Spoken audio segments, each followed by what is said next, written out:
consumption of energy and resources. And China is the largest consumer of coal, steel, and copper, and the second largest consumer of oil and electricity behind the United States. It also consumes nearly 50% of cement and 35% of iron ore in the world.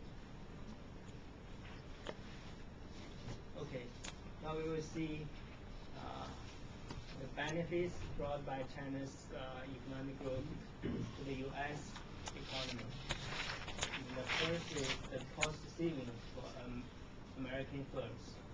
You know, China has a vast pool of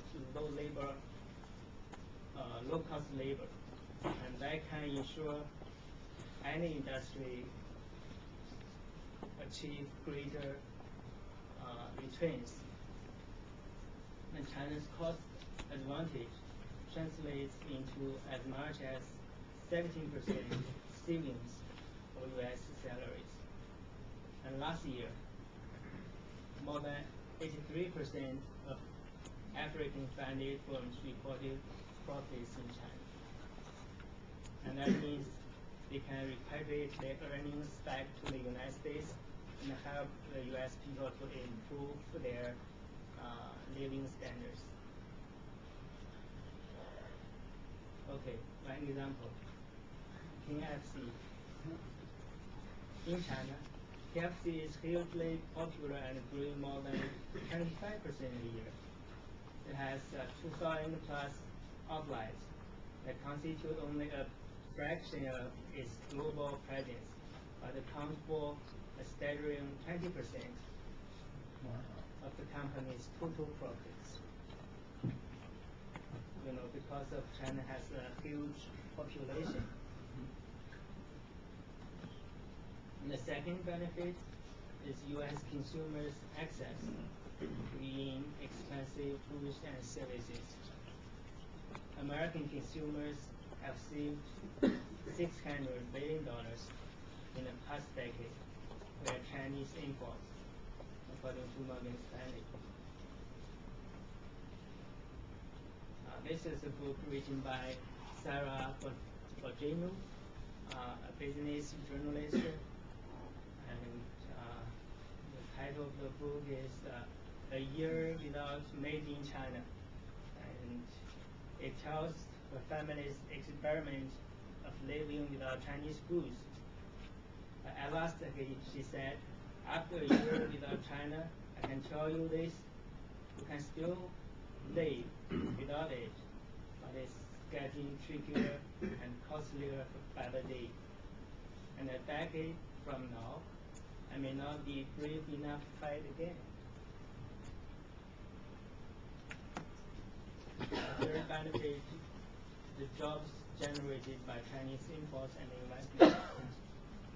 About 4 to 8 million job opportunities in the United States are related to trade with China, according to Morgan Stanley. From this chart, we can see from the year 2000 to 2007, U.S. exports to China grew by 300%, compared with 44% to the rest of the world. Boeing, for the past 30 years, it has sold 40% of its airplanes to China. And also, China's investment in the United States has been increasing. It reached $3 billion last year. And more than 10 Chinese businesses, including the appliance maker Haier, have set foot in South Carolina. And more than 500,000 foreigners, including lots of Americans, work and live in China today.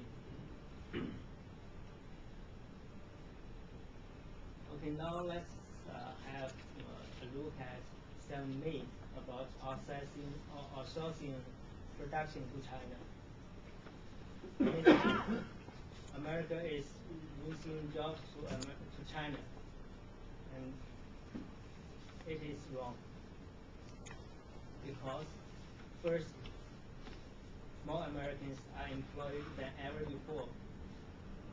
Before the new recession started in late 2007, the jobless rate in the United States was about 4.6%. It's the lowest level in history. And second, the job loss calculation assumes that any product imported from China would have otherwise be made in the United States, and it's wrong. The fact is, much of what is imported from China is just replacing imports from other countries, not products that are made in the United States today. In other words, the United States used to import from Japan, Germany, and France, and say you are importing from China. And if you don't import from China, and you have to turn back to these countries, you have to pay higher price. In myth 2, a job outsourced is a job loss. It's wrong. In fact, between 1991 and 2001, for 2,500 multinational companies, for every one job outsourced abroad, multinationals created nearly 2 jobs in the United States, according to the Bureau of Economic Analysis. Myth 3. Outsourcing is a one-way street. It's wrong. The fact is,